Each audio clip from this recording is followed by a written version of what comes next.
¿Qué tal? Buenas noches a todos. Una vez más estamos en un webinar de González de Araujo Consultor. Para los que no me conocen, a lo mejor me pudieron ver en alguna de nuestras páginas web o de nuestra página de Facebook. Bienvenidos a un Facebook Live más. Soy Arturo González de Araujo, socio consultor de la FED.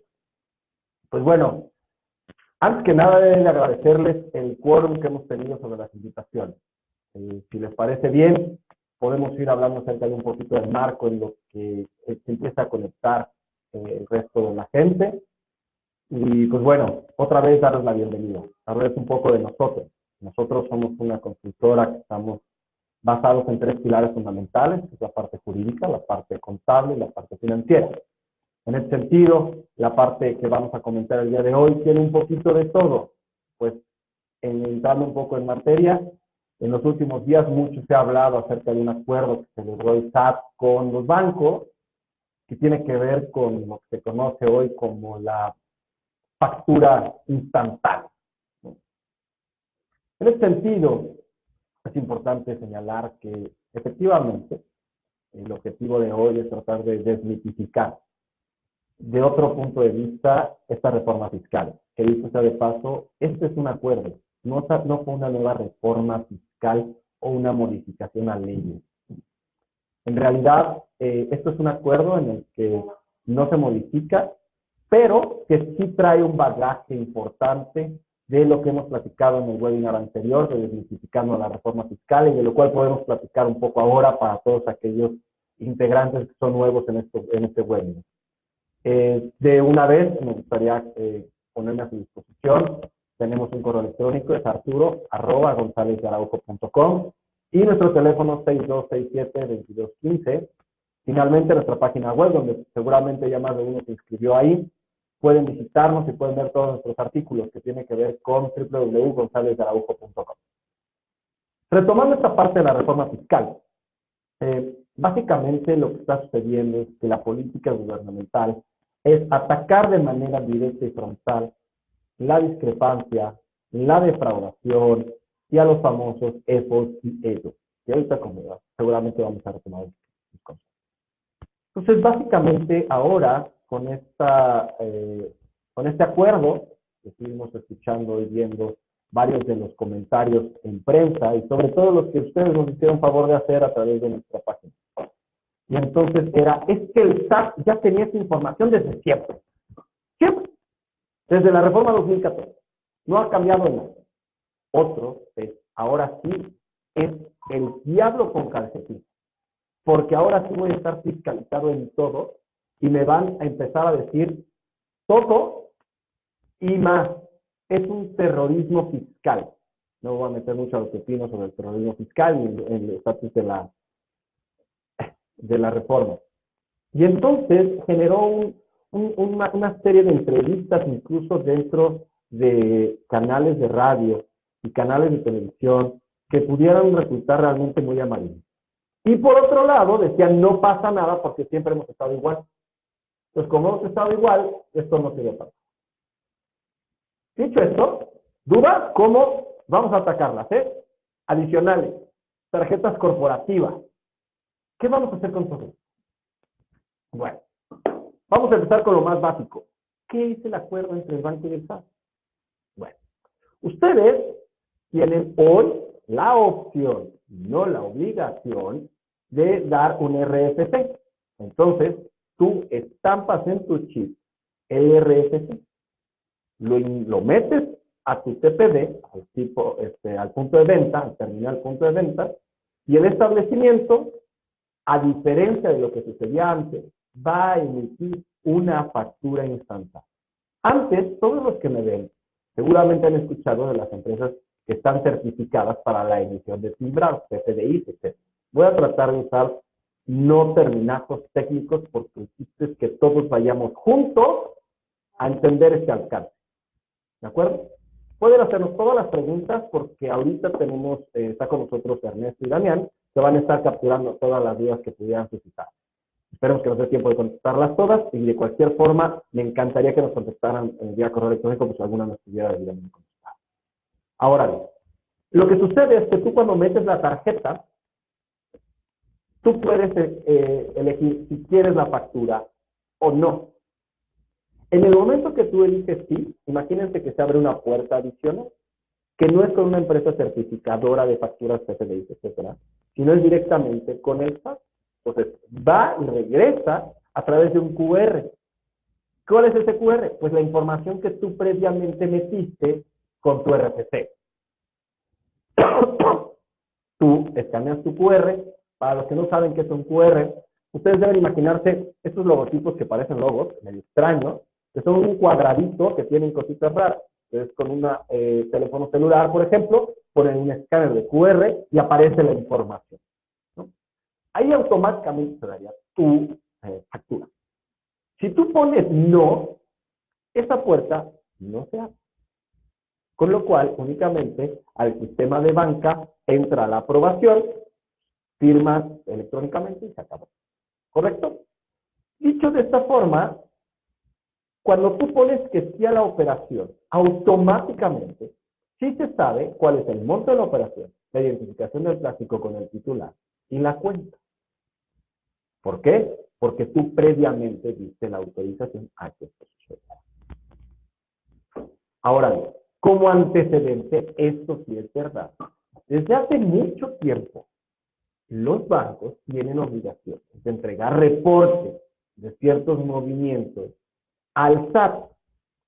Esto no se ha modificado como tal. Da igual que sea una tarjeta de crédito, una tarjeta de débito o una chequera, dicho sea de paso. Y esto es muy importante por una razón.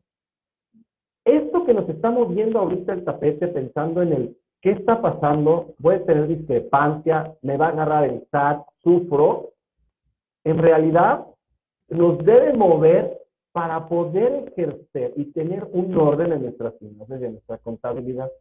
Porque sí, efectivamente, las condiciones, las sanciones y todo lo que esto conlleva en relación con discrepancia, defraudación, etcétera, son mucho más aguerridas.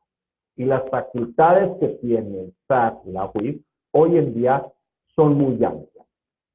Pero, nuevamente, la situación con el banco en sí mismo no está cambiando demasiado, ¿correcto?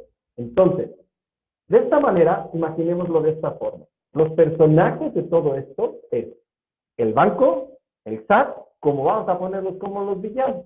Todos los que se sienten hostigados por ellos son los villanos.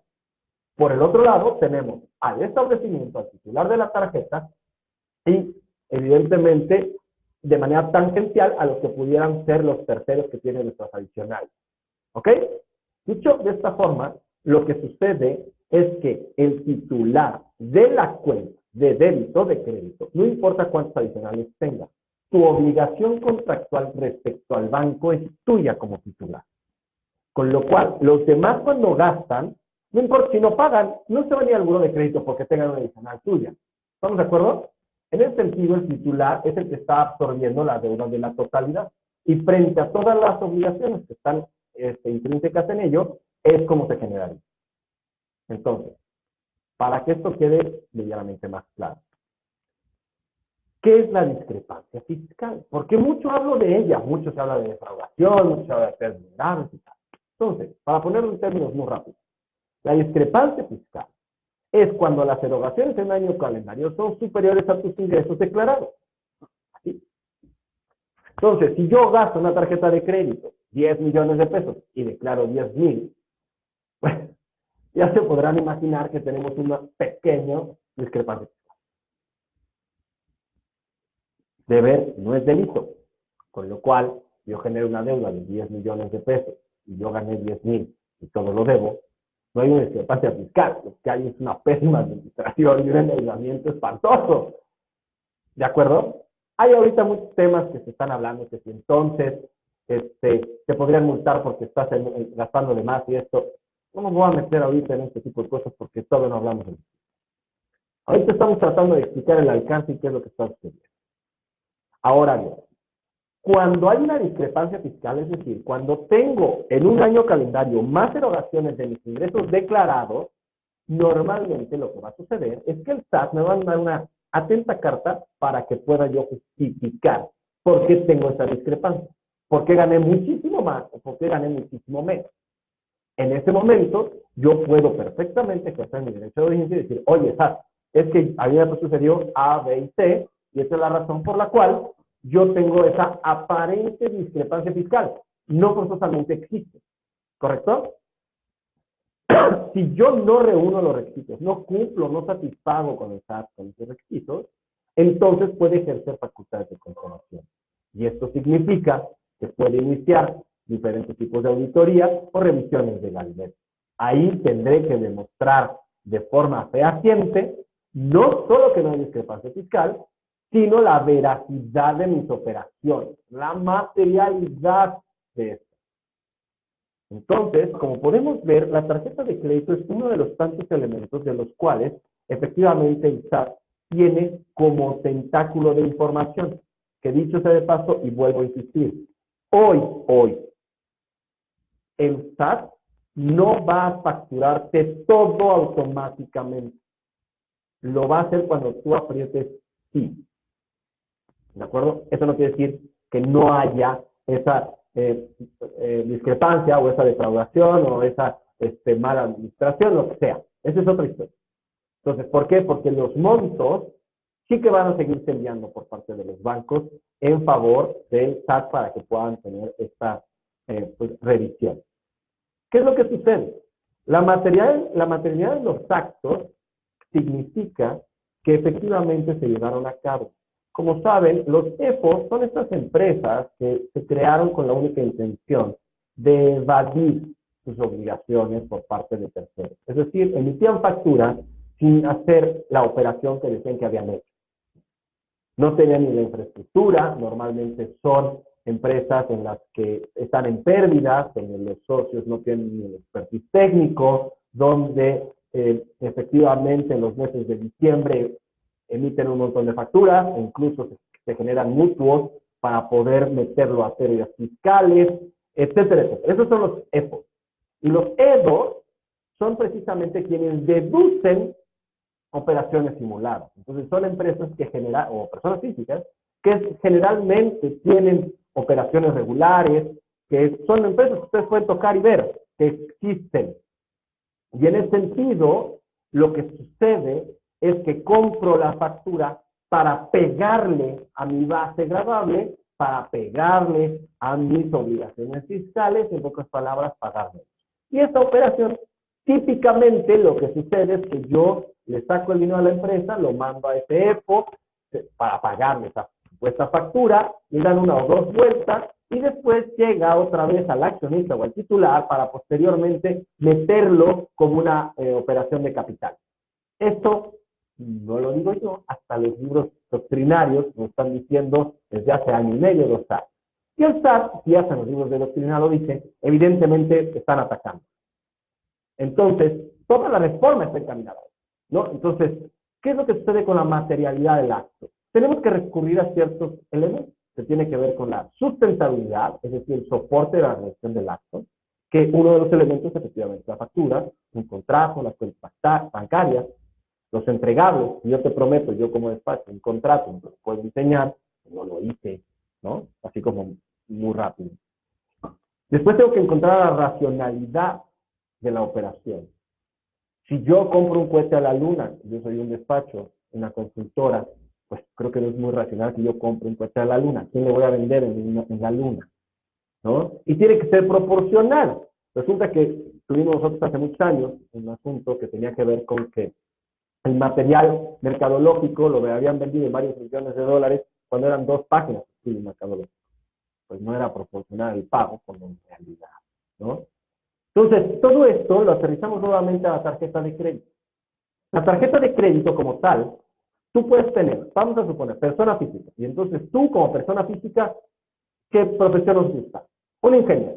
Entonces va y compra material para poder ir construyendo la casa, el edificio, o sea. Eso es dentro de una cachucha, dentro de la parte profesional, pide factura, y con una tarjeta se está financiando. Pero después se va a comer con su esposo. Pide botellitas de vino y tal, la pasa bien, y lo vuelve a firmar. A ver, lo primero que hay que hacer es empezar a distinguir, señor. ¿Qué es lo que resulta de la parte comercial, contable, fiscal y demás? ¿Y qué es algo que puede ser suntuario, no deducible para tener?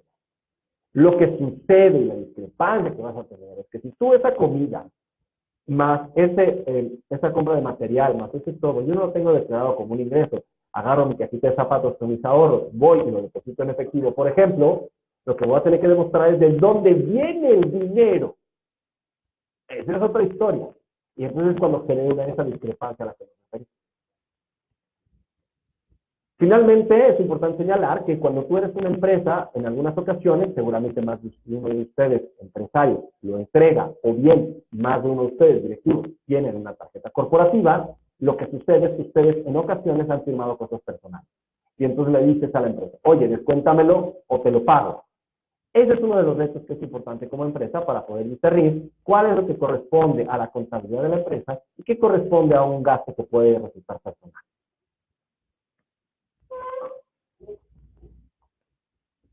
Ahora bien, lo que también pasa es que cuando es tu esposa es evidente que hay un tema incluso hasta de donación, donde hay un ingreso. Pero cuando tú tienes tarjetas o, oye, compadre, fíjate que estoy en el modo de crédito y quiero ir a ese concierto, pásame tú la tarjeta. Oye, compadre, pero vale 8,000 pesos, no importa, quiero 3.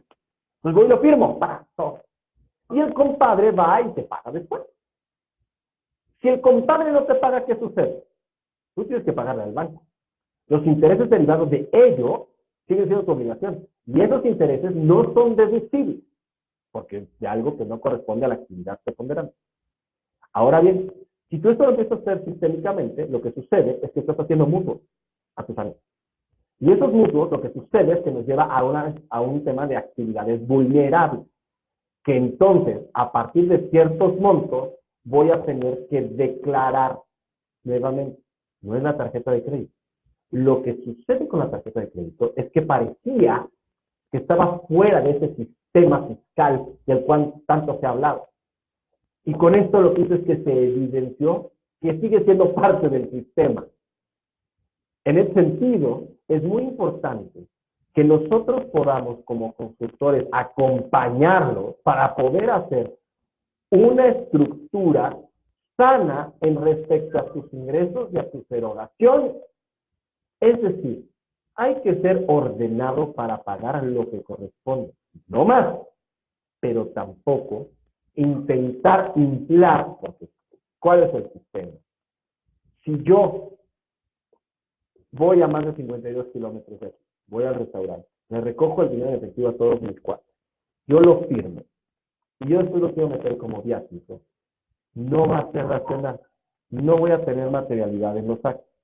Y al no tener materialidad en los actos, voy a poder estar sujeto a una serie de sanciones. ¿Cuáles son? Y para desmitificar un par de cosas. Todo parece ahora penal.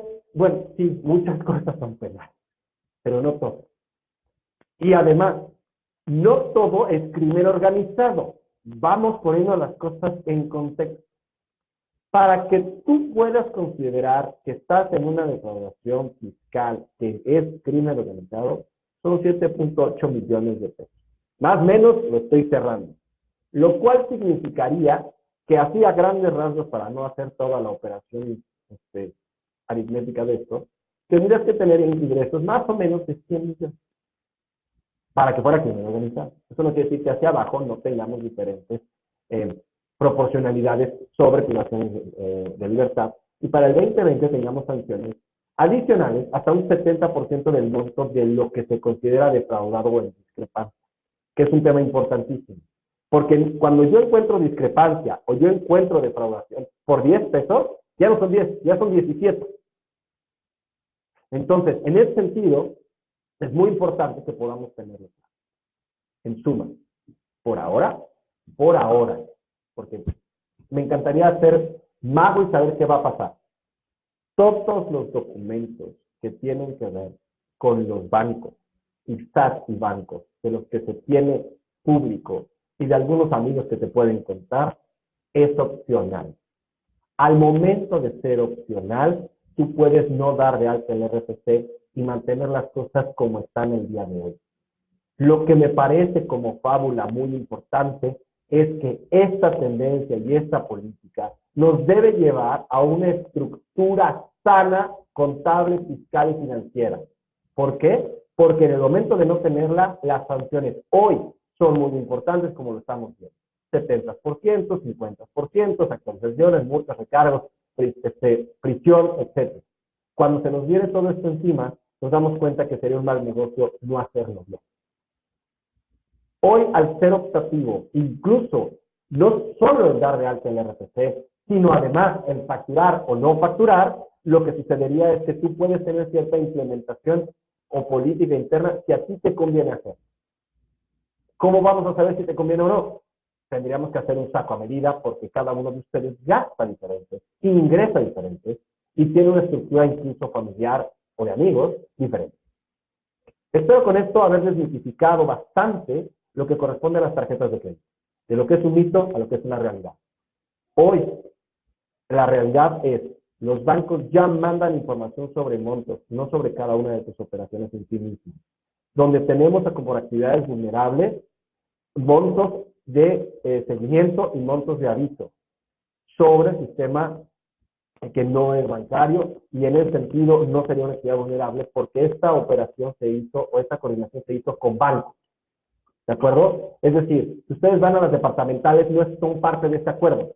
No van a hacer una factura instantánea. Es otra de las dudas que se tenía. Bueno, entonces voy a cualquiera, yo no sé decir marcas, y a lo mejor me pueden regañar. Entonces, cualquiera de los departamentales, ¿tiene sentido? ¿No va a ser una factura instantánea? No, porque no es parte de la transacción de banco. Entonces, habrá que acostar otra vez esta parte, nuevamente. ¿Que tenemos temas de acciones vulnerables? Sí, pero es otra historia. Hoy, en lo que estamos hablando sobre la factura instantánea, primero, es opcional. Segundo, e incluso cuando lo grabaste, es opcional si facturo o no. Eso no quiere decir nuevamente que las obligaciones de los bancos para poder detectar a operaciones simuladas, discrepancia fiscal o defraudación fiscal no se estén apretando. Pero no todo es con tu tarjeta de crédito. Es con todas tus operaciones alrededor, incluso hasta cuando subes a un avión. Yo creo que en ese sentido, por mi parte, en mi tema de exposición, espero que haya sido lo más sintético posible, lo más claro posible, y podríamos abrir, yo creo que un par de preguntas. Tenemos una que plantea la de Carmen, y dice que no es que límite. Tiene una tarjeta de crédito a su nombre, pero la paga a su esposo. ¿Cuál es el alcance de estas modificaciones para? Muy interesante. Primero, al momento de no tener RFC, hoy en día no estaríamos en un tema de tenerlo que dar de alta con tu chip. Lo que sí sucede es todo lo que hemos platicado sobre la discrepancia fiscal y toda la parte que tiene que ver con las obligaciones fiscales. ¿Por qué? Porque está entrando un dinero a tu cuenta cuando no estás reportando ingresos. Entonces, aunque sea un peso, ese peso que está entrando no puede justificar la procedencia de eso. ¿O cómo lo solucionas? Primero, hay ciertos montos que hay que tener en cuenta que se deben y se tienen que declarar, pero no forzosamente causan impuestos, como por ejemplo donaciones hasta un monto cerca de los 75,000 pesos anuales, por ejemplo. Y uno de los temas que es fundamental es que las donaciones entre cónyuges no causan impuestos. Lo que se tiene que hacer es documentar esas donaciones que está haciendo tu marido. Tenemos otra de Enrique, que plantea que él entiende que por ahora esta posibilidad es opcional y que lo puede hacer voluntariamente, pero ¿qué pasa si entonces decide hacerlo y él paga todo el gasto de su empresa con su tarjeta que está en nombre de una persona física? A ver, aquí se dan dos cosas. Primero, cuando comentamos con parte de la Asociación de Bancos, y eso evidentemente están también ideando la forma en la cual se debe hacer. Porque en realidad hoy por hoy ni siquiera se tiene una limitante de decir yo doy no mi RFC, sino el RFC de una empresa. No se dice. No sé si se pueda, ni yo, ni los bancos, ni nadie por el momento. Sin embargo, sí podemos aclarar dos cosas. Si es optativa la emisión de la factura instantánea, tú vamos a suponer que sí, dices, me parece práctico. Y entonces, inscribo mi RFC, y cuando inscribo mi RFC, es para mí. Pero cuando llego a una operación que voy a usar para mi empresa, ¿quiere facturar? No. Pum. Me entregan mi ticket.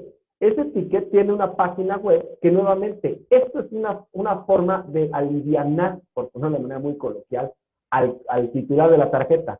Esto no está excluyendo que no tengas las formas de facturar como las que se tienen conocidas. Esto significa que tú puedes entrar al portal de la tienda en la que tú hayas firmado o pedir una factura electrónica a nombre de quien sea. Y entonces se está generando un mutuo. ¿Un mutuo por qué? Porque tú eres el titular de la tarjeta, ¿correcto? Y tú le estás facturando, en caso de que sea una persona moral, a la persona moral. Entonces, aquí no habría un match. ¿Qué es lo que sucedió? Tú, Enrique se llama, quien lo preguntó. Enrique, le prestaste dinero a la empresa para el pago. Eso significa que si bien tú le debes al banco, te pague o no te pague la empresa, tú le tienes que pagar al banco, ¿correcto? Cuando te paga la empresa a ti, tú no tienes un ingreso, tú lo que tienes es un pago por el préstamo realizado. Esa es la parte que resultaría interesante. Tenemos alguien que plantea, me dedico a vender al por menor ropa vía online, mis clientes me transfieren y ahí yo pago a mis proveedores, paquetería y tomo la autoridad para mis gastos. ¿Qué es lo que se puede hacer? ¿Registrarme como pequeño contribuyente o qué puedo hacer en situaciones que me afecten por los ingresos que no tienen manera de demostrar? Son dos cosas importantes. El pequeño contribuyente ya no existe, hoy existe el régimen de incorporación fiscal. Creo que sería importante que lo platicáramos, porque acabas de tocar el tema toral y muchas gracias por hacer la pregunta de esta modificación. Todos nos preocupamos como titulares de la tarjeta de crédito. Tu preocupación es más que real, porque si fuera obligatorio la facturación instantánea, a quienes están fiscalizando de todas y cada una de las operaciones, sean como sean, sería al establecimiento que acepta tarjeta o que recibe el dinero por medios electrónicos. Esto significa que desgraciadamente como cultura en este país no teníamos esta parte de controles de inventarios, no teníamos esta parte que teníamos con mermas, pérdidas de activos, etcétera. Entonces, como nuestras contabilidades eran bastante básicas, ¿no? De compro y vendo, toda esta parte que teníamos aquí atrás nos podía generar un cierto margen, un cierto colchón. Si me emiten la factura de todo, entonces automáticamente se me viene una fiscalización al 100% y con lo cual tenemos que tener mucho cuidado de la compra que nosotros hacemos para poder acreditar el costo que tenemos y nuestra base gravable sea mucho menor. Yo ahí con toda honestidad te invitaría a que pasaras a verme porque es muy complicado sacar una respuesta sobre algo que tiene una estructura de compra hasta la venta del cliente final. Pero encantado y estoy a tu orden, espero haber contado por lo menos la operación y el procedimiento.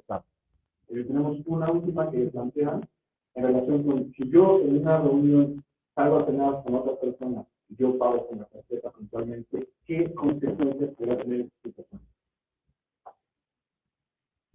Bueno, dos cosas. Primero, si tú tienes el poder adquisitivo y tus ingresos no afectan ese tipo de una cena, no pasa nada, no hay discrepancia fiscal. Simplemente en el casero te quedas con el dinero. No pasa nada.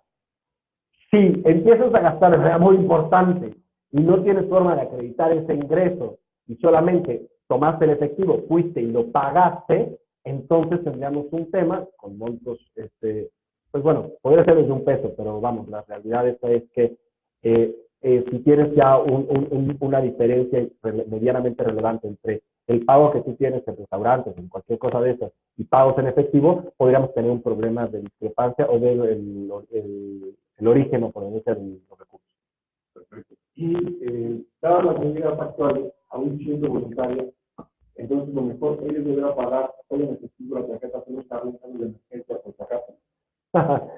Pues bueno, la verdad es que sería muy complicado si yo pudiera dar un comentario de este tipo. No conozco evidentemente la situación y nosotros evidentemente tendríamos que hacer un análisis de la procedencia, el pago y todo este tipo de cosas. Me parece que es aventurado de mi parte decir, cobrémoslo todo en efectivo. Desgraciadamente sabemos que tenemos un problema de una economía informal que se va a buscar y que se está buscando a todas luces fiscalizar.